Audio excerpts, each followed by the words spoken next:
This is Michael LoveJoi, and look who we have right here. The urban entrepreneur, Daryl Scott. How you doing, Daryl? Thank you very much for inviting me. Always a pleasure. Welcome to the LoveZone. Thank you. Right here at Old Turnpike, 28 Old Turnpike Road, Pleasantville, New Jersey, at the TTSO Studios. We're going to talk about a lot of different things. First of all, Daryl, let's get to the brass tacks. You are a person that specializes in urban studies. Yes, sir. In reference to finance, reference to education, and on the political landscape. Am I correct? That's correct. Let's start out with education. Well, the problem here is that education has been put on the back burner, and things that can't help black people, especially at a certain level of finance, has been put like you don't need education. Education is the key to everything.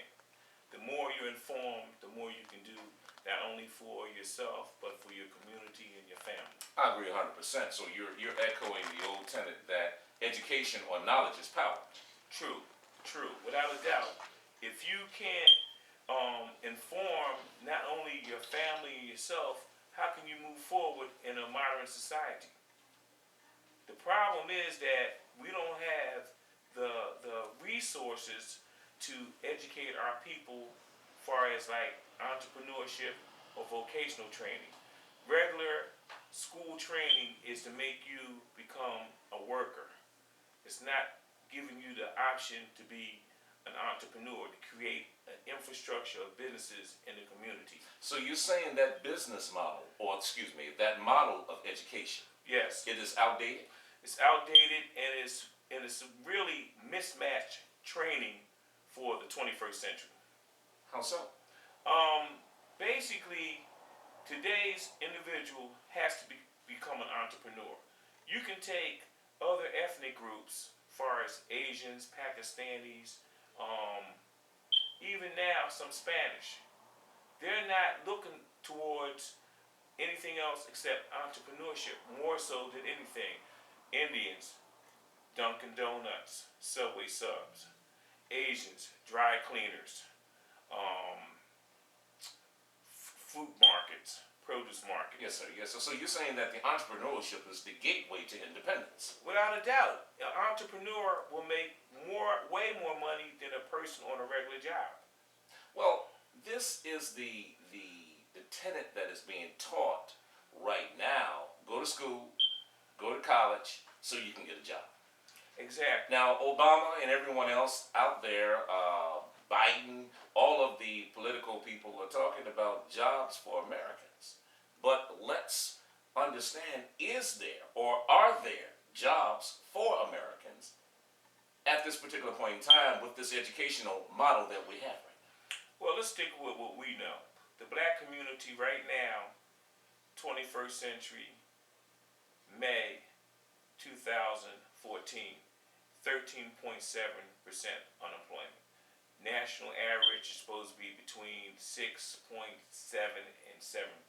Now, ladies and gentlemen, I want to inform you that this young man now is well versed in the numbers, because as we watch CNBC and CNN, they're always throwing numbers Right. and giving percentages about what this is and what this isn't. But as you walk around the community in the area, do you see that there is a large gulf between the information they're providing in reference to what the percentages are as far as unemployment and homelessness, perhaps? You hit that right on point, Brother Michael. Those numbers are fudged because basically the black community is totally void of any type of infrastructure growth. Supermarkets, gas stations, Yes, sir. hotels, even hospitals, Yes, sir. with all the people we have sick. There's no black millionaires funneling money into the black community. All your Fortune 500 companies, they're funneling money into the black community because they know the money is spent in a frivolous manner. So you have black millionaires that could be making money through franchisings, McDonald's, right? You have one McDonald's and you have one other black entrepreneur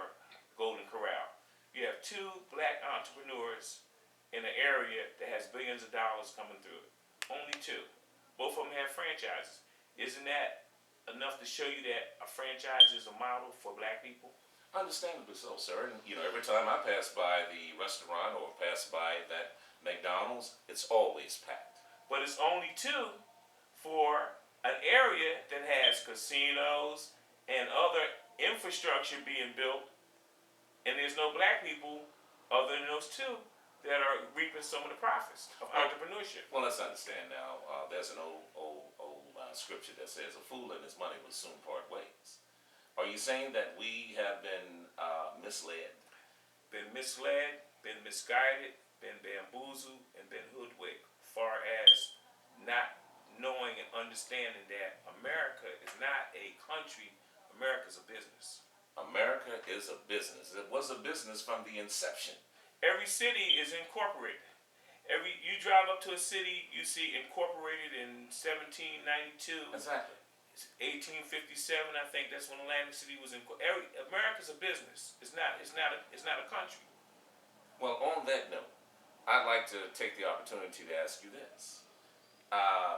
In your studies and in your particular purview or overview of what you just said, is there hope for the citizens or the black citizens of Atlantic City in reference to being able to come out of this lethargy of not being able to have viable businesses, children being taught the proper understanding of how to handle and how to invest, or the flight in reference to education being the beacon empowering young people to be able to overcome these shortcomings? And give me an instance of how we can make this thing better here in this area.